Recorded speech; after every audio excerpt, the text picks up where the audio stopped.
যুবক সারাদিন ইবাদতে কাটাইতো। একদিন মা খানকার দরজার পাশে যে টুকা লাগিয়ে বলে, জুরাইজ রে দরজা খোল, আমি মারছি। দুটি কথা বলেই চলে যাবো রে জুরাইজ। জুরাইজ তখন নামাজে দণ্ডায়মান। চিন্তা করে একদিকে মা, অন্যদিকে নামাজ। না না, মা চলে যায়, যাক নামাজ আমি ছাড়ব না। মা ডাকাডাকি করলো, জুরাইজ নামাজ পড়তে লাগলো, চলে গেল মা। পরের দিন মা আবার আসছে, জুরাইজ রে দরজা খোল, মারছি। দুটি কথা বলি মা চলে যাব, দরজা খোল। জুরাইজ রাহিমাহুল্লাহ তখনও দরজা খুলেন না। একদিকে নামাজ, অন্যদিকে মা। না না না, মা চলে যায়, যাক নামাজ আমি ছাড়ব না।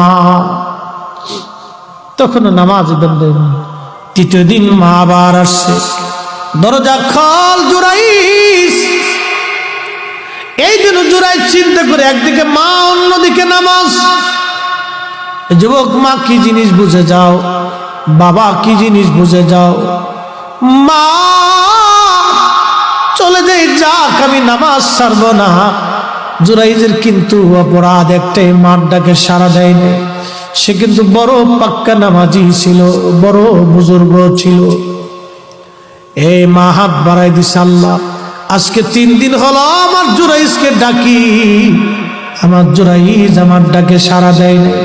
আল্লাহ আমার জুরাইজকে দুনিয়ায় কোনো জেনাকারিনী মহিলার অপবাদ না দিয়ে, অপদস্থ না করাইয়া, যত বড়ই ওলি হোক না কেন তোমার অপমান না করাইয়া কবরে তুমি ডাক দিও না গো আল্লাহ। হাই হাই হাই। নবীজি বলেন, সাহাবীরা রে, জুরাইজের বিরুদ্ধে মায়ের বদদুয়ার সাথে সাথে আসমান জগতে কবুল হয়ে গেল। যুবকদেরকে বলি, মা যদি অন্ধ হয়, ল্যাংড়া হয়, বোবা হয়, কানা হয়, অর্ধ পাগল হয়, মূর্খ হয়, অশিক্ষিত হয়, মালিকের আসমানে দোয়া করতে দেরি হবে রে, দোয়াগুলি কবুল হতে দেরি হবে না। এই জন্য আল্লাহ বলছে, আনিশকুরলি, আমি আল্লাহর শুকর কর, ওয়ালি ওয়ালি দাইক, বাবা মার শুকর করো।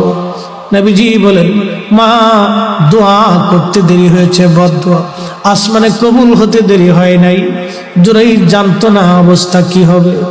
ও বুজুর্গ নামাজি রত হয়ে গেল, মা চলে গেল। বহুদিন পরে বিপর্যয় ঘটে গেল। ওই জুরাইজের খানকার পাশে এক যুবক রাত্রিবেলা ঘুমাইতো, ও ছিল রাখাল।